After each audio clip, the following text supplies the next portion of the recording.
नाज़रीन अस्सलामु अलैकुम वरहमतुल्लाहि वबरकातुहू। मैं आज आपको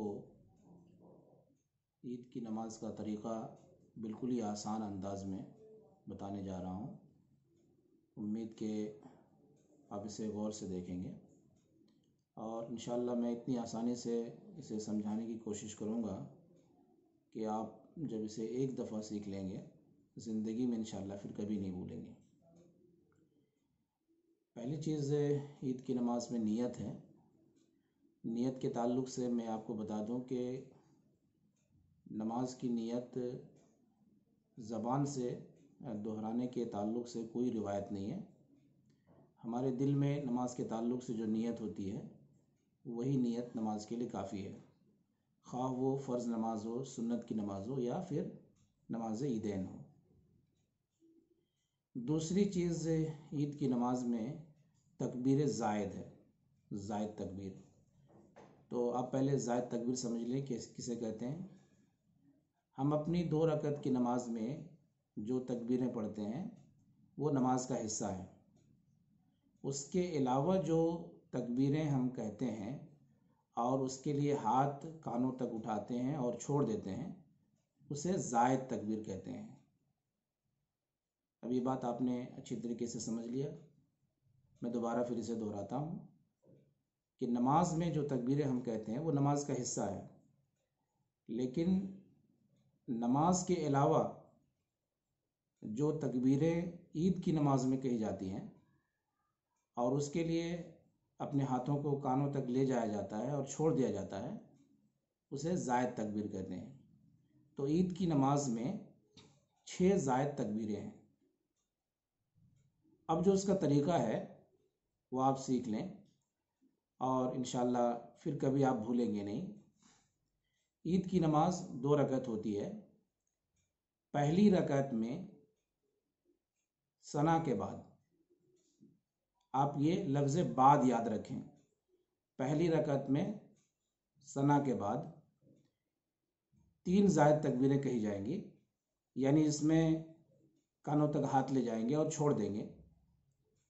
और दूसरी रकत में सूरह के बाद, सूरह से मुराद सूरतुल फातिहा के बाद जो सूरह हम लोग पढ़ते हैं उस सूरह के बाद 3 दफ़ा कान को हाथों तक, अपने हाथों को कान तक ले जाया जाएगा और छोड़ दिया जाएगा। अब जो बकिया नमाज है बिल्कुल उसी तरह से पढ़ेंगे जिस तरह से हम लोग फज्र की 2 रकात नमाज पढ़ते हैं या 2 रकात सुन्नत पढ़ते हैं। अब आप उसको मैं अमली तौर पर मैं आपको बता रहा हूँ, आप उससे सीख सकते हैं। हमने कहा अल्लाहु अकबर और हमने हाथ बांध लिया। अब हमने सना पढ़ा और सना पढ़ने के बाद मैंने आपको बताया कि पहली रकत में सना के बाद, अब सना तो हमने पढ़ लिया, सना पढ़ने के बाद अल्लाहु अकबर अल्लाहु अकबर अल्लाहु अकबर। अब उसके बाद हमें क्या करनी है, जैसे नमाज हम पढ़ते हैं वैसे नमाज पढ़ लेंगे। पूरी रकत हमारी मुकम्मल हो गई। दूसरी रकत के लिए जब हम और आप खड़े होंगे तो उस वक्त जाहिर सी बात है हम हाथ बांध लेंगे, अल्हम्दुलिल्लाह पढ़ेंगे, अल्हम्दुलिल्लाह के बाद कोई सूरह पढ़ेंगे और फिर उसके बाद यहाँ पर भी बाद है, सूरह के बाद है, तो हमने यहाँ पे सूरह के बाद अल्लाहु अकबर अल्लाहु अकबर अल्लाहु अकबर, ये जो 3 दफ़ा हमने किया ये जायद है। नमाज से आम नमाजों के मुकाबले में ये जायद है। अब जो बकिया नमाज है जिस तरह से हम पढ़ते हैं तकबीर कहते हुए हम रुकू में जाएंगे और फिर बकिया नमाज मुकम्मल करेंगे। तो ये नमाज का बिल्कुल ही आसान तरीक़ा है और ये तरीक़ा आप जो है वो बहुत आसानी से सीख सकते हैं और इसको जहन में आप बिठा सकते हैं। मैं फिर एक दफ़ा ताज़ा करता हूँ आपको।